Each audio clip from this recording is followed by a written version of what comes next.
एक जीव पर 5 प्रकार के संस्कार पड़ते हैं। मतलब जो जीव माँ के गर्भ में आता है उसमें कई तरह की संस्कार, कई तरह के फैक्टर उस पर काम करते हैं। पहला है कर्मों का संस्कार। जो जीव माँ के गर्भ में आया है वो अपने पिछले कई जन्मों के संस्कारों को, कुसंस्कारों को लेकर के आता है। कहते हैं आत्मा जब शरीर छोड़ती है तो अपने साथ कुछ भी नहीं ले जाती, लेकिन वहीं हमारे शास्त्रों में ये भी कहा गया है कि वो 3 चीज़ें अपने साथ लेकर के जाती है और वो तीनों चीज़ें उस आत्मा के साथ उसके अगले जन्म में भी कैरी फॉरवर्ड हो जाती है। वो है जीवन भर उस आत्मा के ऊपर किस तरह के ज्ञान की छाप पड़ी है, मैंने व्यक्ति ने जीवन भर किस तरह का ज्ञान अर्जित किया है उसकी छाप। दूसरा, व्यक्ति जीवन भर किस तरह के कर्मों को किया है, बार बार उन कर्मों को करने से उसकी छाप भी आत्मा के ऊपर पड़ जाती है।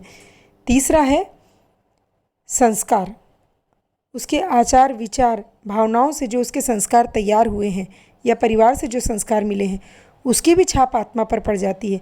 तो आत्मा अपने जीवन भर के ज्ञान, कर्म और संस्कार को लेकर के अगले जन्म में उसी के अनुसार परिवार और वैसे ही माता पिता का वो चयन करने का प्रयास करती है। अधिकतर केसेस में ऐसा देखा जाता है।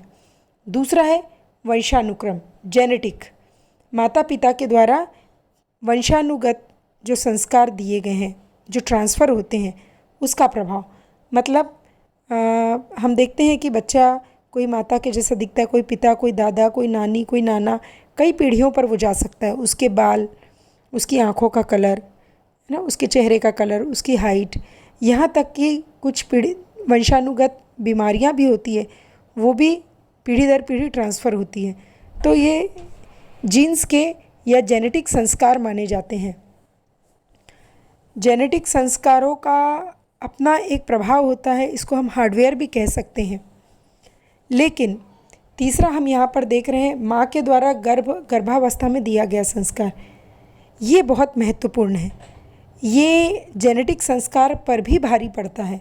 इसको हम एपिजेनेटिक्स भी बोल सकते हैं। एपी मतलब अबव, ऊपर, जो जीन्स के ऊपर काम करे वो एपिजेनेटिक्स।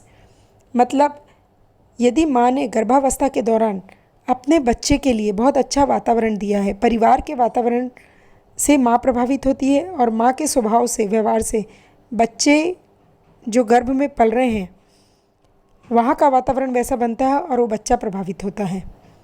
तो यदि परिवार का वातावरण अच्छा है, माँ अच्छा खान पान, रहन सहन, आचार विचार, व्यवहार, मेडिटेशन करना, ध्यान करना, जप करना, यज्ञ करना, अच्छी पुस्तकों का अध्ययन करना, इस तरह के यदि माँ की दिनचर्या है, अच्छे संगीत सुनना, तो उसका प्रभाव गर्भस्थ शिशु पर पड़ेगा।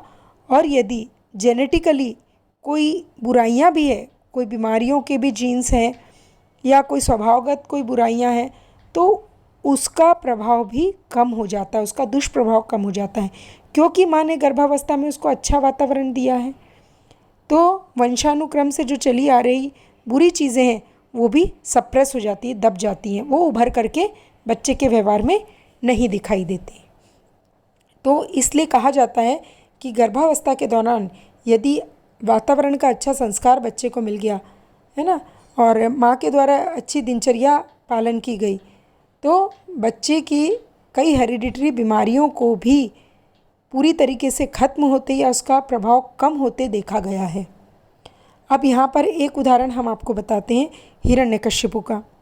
हिरण्यकश्यपु जो राक्षसों के राजा थे, तो उनकी पत्नी का नाम कयादु था। वो जब गर्भवती हुई तो निश्चित तौर पर उसके गर्भ में जो शिशु पल रहा है उसका जीन्स राक्षसों का जीन्स ही रहा होगा, क्योंकि पिता राक्षस कुल के थे। लेकिन फिर भी माँ कयादु ने अपने गर्भ से विष्णु जी के भक्त प्रहलाद को जन्म दिया।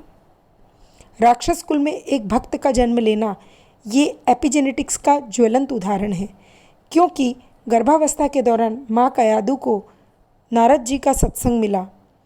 वो नारद ऋषि के आश्रम में उसने अपनी गर्भावस्था का समय व्यतीत किया। जैसा नारद महर्षि जी ने उनको दिनचर्या का पालन करने के लिए कहा, जैसे आचार विचार व्यवहार खान पान उन्होंने दिया, माँ कयादु ने पूरी श्रद्धा से उसका पालन किया।